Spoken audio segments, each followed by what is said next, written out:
Bienvenidos a la noticia de la semana, el placer de volver a encontrarnos para compartir los principales temas de una semana con mucha pero mucha información. Y la verdad estuvimos muy complicados porque durante 3 días por la noche no funcionó el transporte urbano de pasajeros. Finalmente hubo un acuerdo y se normaliza este sistema, con lo cual hoy viernes la actividad del transporte urbano en la ciudad será con absoluta normalidad. Luego de una reunión que se extendió por más de 4 horas, los choferes de colectivos acordaron con los empresarios del transporte y levantaron el paro anunciado para este viernes. La Unión Tranviaria Automotor levantó la medida de fuerza que efectuó durante las noches de esta semana y que se amenazaba con extenderla a toda la jornada de hoy viernes. Las partes seguirán discutiendo paritarias a partir del 1 de abril próximo.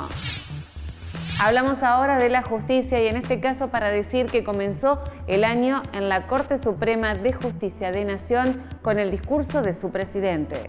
El titular de la Corte Suprema, Carlos Rosenkrantz, dio inicio formal al año judicial con un discurso en el que dijo que la justicia argentina está ante una crisis de legitimidad porque los argentinos están perdiendo la confianza en el poder judicial. Los jueces deben ser refractarios a intereses personales y políticos, sostuvo el presidente del máximo tribunal, al tiempo que afirmó que la justicia argentina está frente a un desafío institucional que consiste en superar la crisis de legitimidad que los afecta. No es insuperable, estamos a tiempo de revertirla, sentenció. Nos volvemos a nuestro territorio porque una semana difícil, el gobierno provincial bajó a los gremios la nueva propuesta en su 4ª reunión consecutiva y no hubo acuerdo. Finalmente habrá paro toda la semana próxima. Los estatales de UPCN y ATE rechazaron la oferta y harán paro por 48 horas. También los docentes vuelven al paro tras desestimar la oferta recibida. En el caso de salud y los gremios municipales también decidieron medidas de fuerza. Ningún sector recibió con beneplácito la propuesta. El ministro Pablo Farías anunció el descuento de los días de paro de los gremios, cualquiera sea la semana próxima, y esta situación complica el mes de marzo, casi llegando al final. El gobernador Miguel Lifchit, por su parte, fue contundente. Dijo que la provincia no tiene chances de mejorar la oferta a ninguno de estos sectores. Y cuando hablamos de justicia, conocemos este caso, el caso Baraldo, que dio tanto que hablar, pero que nos conmocionó a todos. Se dictó la sentencia, después hubo una apelación, se permitió la salida de los implicados, finalmente se revocó esta salida y los Baraldo fueron detenidos. En este caso, uno de ellos falleció en la cárcel. El caso de abuso sexual infantil en Esperanza sigue trascendiendo con novedades semana a semana. El pasado 12 de febrero y con fallo unánime, la Cámara de Apelaciones confirmó la condena a Nidia Morandini, Víctor Hugo y Juan Pablo Baraldo a 20, 18 y 16 años de prisión. Pero los 3 volvieron a quedar en libertad tras la confirmación del fallo. Sin embargo, el 7 de marzo se ordenó su inmediata detención. Víctor Hugo Baraldo terminó preso en la cárcel de Las Flores, donde murió esta semana durante la madrugada. Solo llevaba cumplidos 14 días de los 18 años de prisión determinados. Se realiza la autopsia para determinar realmente cuáles fueron las causales de su muerte. Continúan en aumento los casos de dengue. En la provincia de Santa Fe se conocieron los nuevos números y en la ciudad hay 104 casos confirmados. El Ministerio de Salud informó que desde enero a la fecha se informaron 179 casos en la provincia de Santa Fe. Sin embargo, de estos 179 casos, 105 pertenecen a la ciudad y solo 1 presenta antecedentes de viaje. El resto de los casos son autóctonos. Vamos a hablar de números porque esta semana se difundieron los números y en este caso los índices de empleo. Lo dio a conocer el INDEC. La desocupación subió a 9,1% en el 4º trimestre de 2018, con relación a igual periodo del año 2017, lo que implicó una suba de casi 2 puntos, del 7,2 al 9,1. La tasa de subocupación se ubicó al final de 2018 en un 12% contra el 11,8% del trimestre anterior y el 10,2% de igual periodo del año anterior. también se conocieron índices vinculados a la economía, la que también se contrajo sobre finales de 2018. Y este domingo, 24 de marzo, será feriado. Por ser domingo quizás no sea tan notorio como un día de semana, pero vamos a estar recordando este día tan importante para todos los argentinos, el Día de la Memoria, la Justicia y la Verdad. Y es por esto que vamos a comentarles algunas actividades que se desarrollan en el marco de esta jornada tan importante. Habrá 2 marchas el próximo domingo, 2 marchas concentradas en la Plaza del Soldado que van a ir, una con destino a la Casa de Gobierno, otra al Poder Judicial. Para ahondar sobre otro tipo de actividades y fundamentalmente para reflexionar sobre esta fecha tan importante para todos los argentinos, hoy recibimos al doctor Roberto Vicente, quien es director del Programa de Derechos Humanos de la Universidad Nacional del Litoral.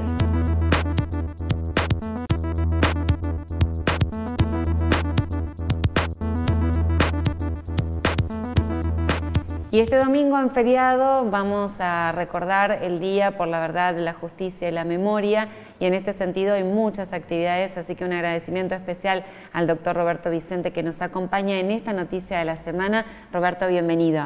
Bienvenido, bueno, muchas gracias por la invitación, es muy interesante todos los años que charlemos sobre este tema y fundamentalmente por las actividades que hace el Programa de Derechos Humanos de la Universidad, ¿no es cierto? Así es, y hablando de esto vamos a comenzar con un recordatorio porque hay una actividad muy importante el próximo martes 26. Sí, el martes 26 en el Museo de la Constitución el programa ha pensado fundamentalmente en una muestra fotográfica del Centro Cultural Haroldo Conti.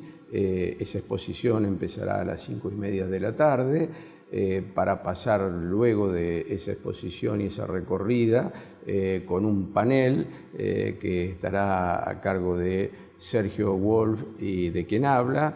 Y estamos lamentando la falta de Graciela Fernández Meijide, que iba a venir ese día para estar en ese panel, pero por razones de salud no va a poder viajar.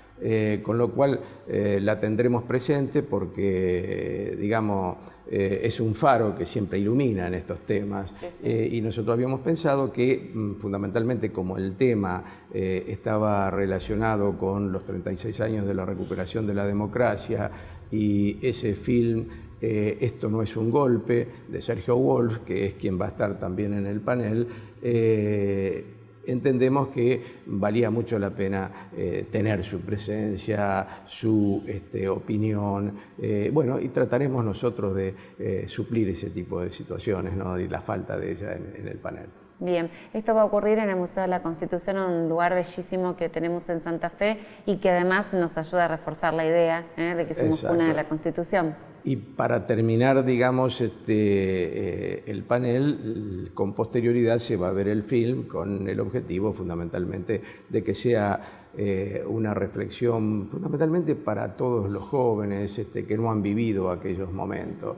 Es un film donde hay muchas documentales de lo que pasó en Semana Santa de 1987 y aquel peligro que volvió a sufrir esa democracia incipiente de 1983.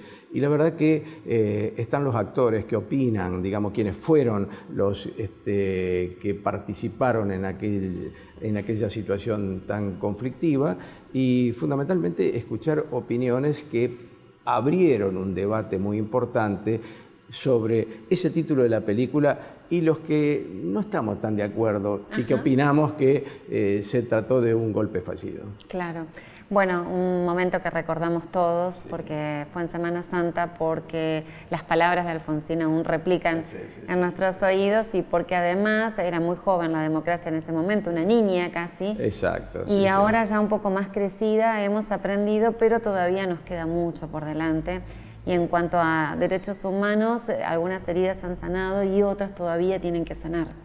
Seguramente, pero yo creo que hay un camino iniciado en 1983 que no tiene retorno, y me parece que trabajar anualmente en la memoria el 24 de marzo obliga a que las nuevas generaciones se metan, opinen y escuchen fundamentalmente a quienes participaron en aquella etapa tan triste de nuestro país.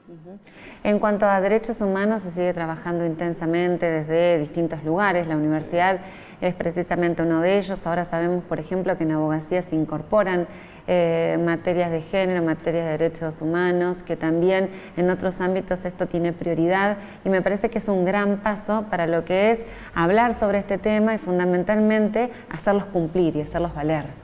Exacto, yo creo que la academia, la universidad ha hecho un esfuerzo muy interesante, o sea, desde el año 2000 en el viejo plan de estudios, Derecho tenía la asignatura Derechos Humanos y Garantías, y ahora se ha reforzado con algunas otras cátedras y además establecer una línea conductora de la disciplina del derecho constitucional que comience con la teoría constitucional, luego siga con el constitucionalismo visto desde el punto de vista dogmático, y para terminar con los derechos humanos en el Constitucional tercero. Esto es muy importante y nosotros, por supuesto, desde el programa que venimos trabajando permanentemente en todos los aspectos que hacen no solamente a de la memoria, sino a todos los aspectos que tienen que ver con los grandes conflictos que tenemos todavía a resolver en materia de derechos humanos.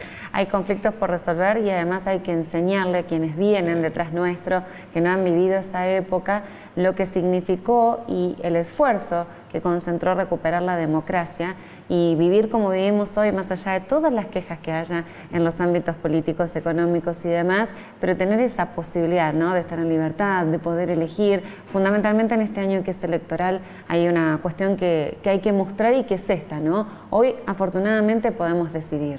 Exactamente, podemos decidir y aparte podemos ver cómo funcionan los poderes. Por ejemplo, hoy salió recientemente en esta mañana el fallo que impide una tercera reelección a los gobernantes de La Rioja y de Río Negro, lo cual está demostrando que la cuestión constitucional, la cuestión que tiene que ver también con el sistema político, tiene su resguardo en la justicia.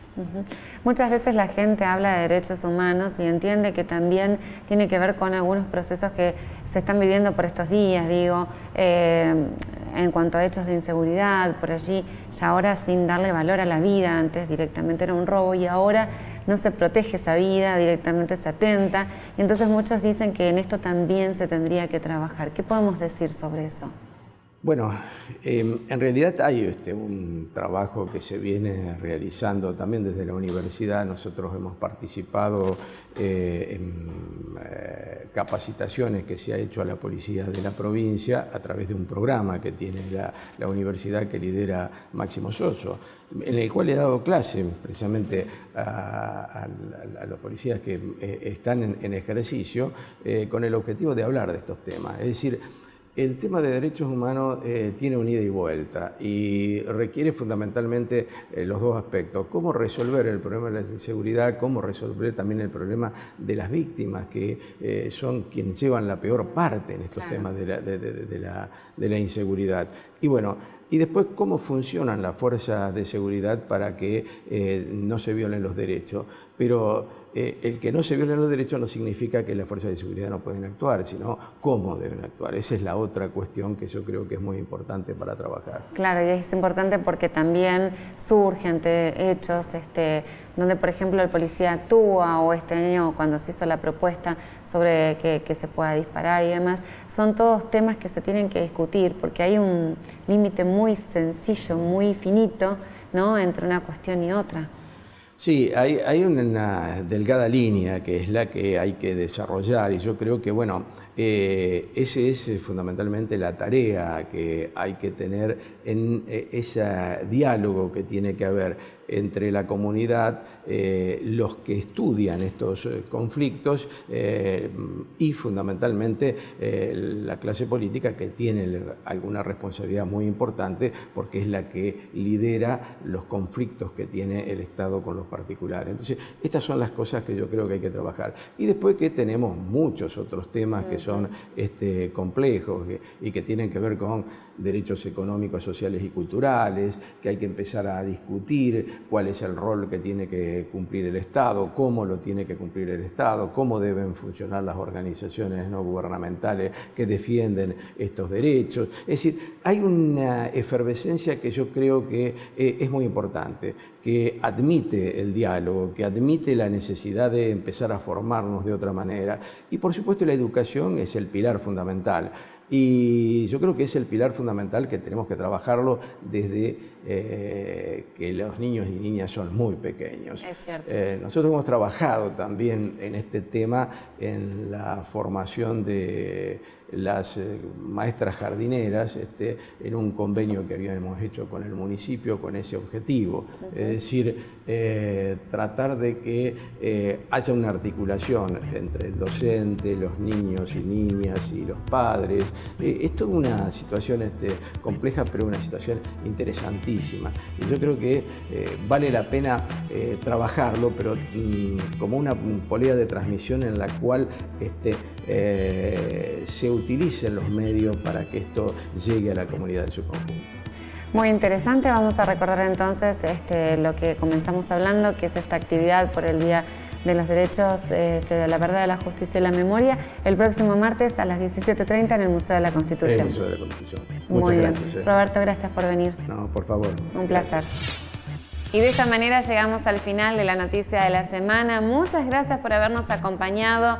El placer de estar junto a ustedes.